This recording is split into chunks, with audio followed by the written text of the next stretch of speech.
जन्म आणि मरण ही दोन्ही अज्ञानजन्य दोहोपासून अलिप्त आपण मुळीच महाराजा.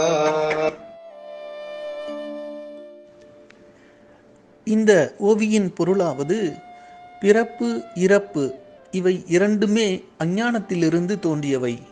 ஓ மகாராஜா, தாங்கள் அவை இரண்டினின்றும் கொஞ்சம் கூட பற்றற்றவராக உள்ளீரென்றோ என்று பாடுகின்றார்.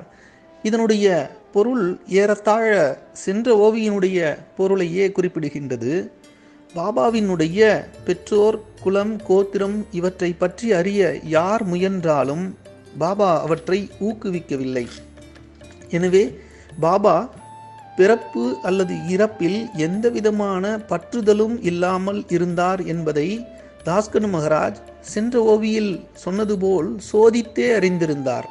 அதே சமயம் ஆன்மாவிற்கு பிறப்போ இறப்போ கிடையாது என்பதையே இந்த ஓவியில் தாஸ்கனு மகாராஜ் குறிப்பிடுகின்றார். ஏனெனில் பகவத்கீதையில் நாம் ஆன்மாவிற்கு பிறப்போ இறப்போ கிடையாது, ஆன்மாவிற்கு ஆன்மாவை ஆக்கவோ அழிக்கவோ முடியாது என்றெல்லாம் நாம் பார்த்திருக்கின்றோம் அல்லவா? அந்த கருத்துக்களை வலியுறுத்தும் விதமாக பாபாவிற்கு பிறப்போ இறப்போ கிடையாது என்றும் அவை இரண்டுமே அஞ்ஞானத்திலிருந்து உதித்தவை என்றும் தாஸ்கனு மகாராஜ் இங்கு குறிப்பிடுகின்றார். ஜெய் சாய்ராம்.